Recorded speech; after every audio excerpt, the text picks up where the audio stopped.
థియేటర్లో ఇవన్నీ ఆలోచించి నా ప్రత్యేకతని మీకు చెప్పుకుంటూ వచ్చారు కాబట్టి మీరు కూడా వ్యత్యాసంగా ఉన్నాడే అని వాళ్ళు ఆ రకంగా మీరు నన్ను ఆదరించడం జరిగింది, హక్కును చేర్చుకోవడం జరిగింది. మీ ప్రేమకు నేను దాసును అవ్వగలిగాను.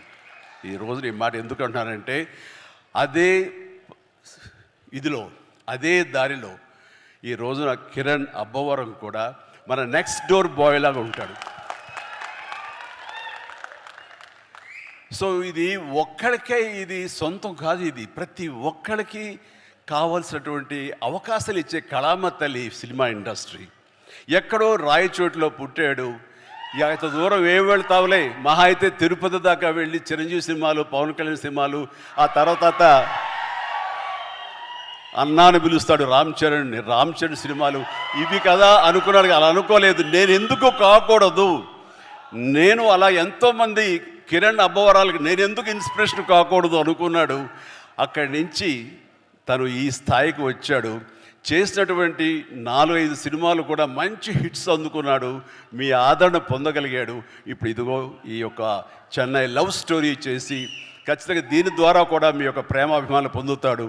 కిరణ్ అబ్బవరం లాంటి వ్యక్తులు రావాలి, కొత్త బ్లడ్ ఇన్ఫ్యూజ్ కావాలి, కొత్త బ్లడ్ ఈ యొక్క పరిశ్రమలో ఉండాలి, రావాలి. అప్పుడే ఈ పరిశ్రమ ముందుకి కొనసాగుతుంది, సస్యశ్యామలంగా ఉంటుంది, ఎప్పుడు ఫ్రెష్గా ఉంటుంది ఇది.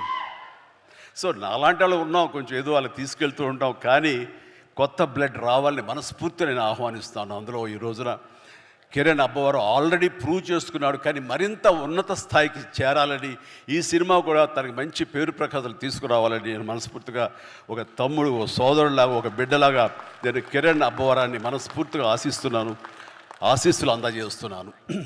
Please, God bless you and God bless you. ఇక హీరోయిన్గా ఇప్పుడే పరిచయం అయింది గౌరీ ప్రియ, చక్కని కుందన బొమ్మలాగా ఉంది. ఏంటయ్యా అంత హుషారు, ఏంటయ్యా ఇక నేను ఉన్నానయ్యా, కొంచెం భయం భక్తి లేదా మీకు? సో తను కూడా చాలా చక్కగా ఉంది, మన తెలుగింటి అమ్మాయి అని విన్నాను. ఆ తర్వాత తెలుగు సినిమాలకి పరిమితం కాకుండా ఇతర భాషా చిత్రాలకు కూడా తను ఒప్పుకుందని తెలిసింది. చాలా సంతోషం అమ్మ. ఈ యొక్క అన్ని భాషల్లో నువ్వు రాణించాలని, మనస్ఫూర్తిగా అభివృద్ధి చెందాలని, తెలుగు అమ్మాయిలు అన్ని చోట్ల మీ యొక్క శక్తి సామర్థ్యాలను చూపించి, మీ టాలెంట్ చూపించి పైకి ఎదగాలని మనస్ఫూర్తిగా కోరుకుంటాను అమ్మా. నీలో కళ కనబడుతుంది, definitely will come up. That's it. No తల్లి please, God bless you, God bless. Okay, ఇక మనీష్ శర్మ గారు చెప్పే ముందు నాకు పెద్ద సినిమా టైంలో నేను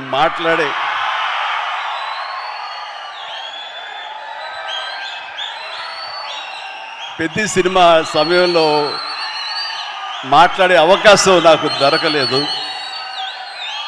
అనంత శ్రీరామ్ దాంట్లోనూ సింగిల్ కార్డ్ లిరిసిస్ట్గా, ఇందులోనూ సింగిల్ కార్డ్.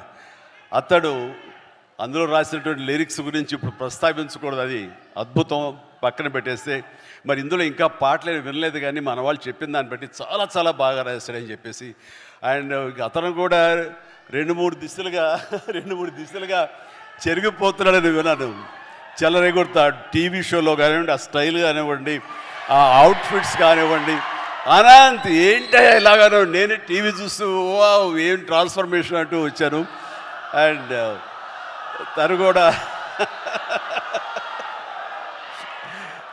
అద్భుతంగా, అంటే చాలా చక్కటి వక్త, అద్భుతమైనటువంటి పెన్ను, ఇది ఉంది, ఎఫిషియన్సీ. ఆఫ్ కోర్స్ నా సినిమాలు ఎన్నో చేసాడు, రాశాడు.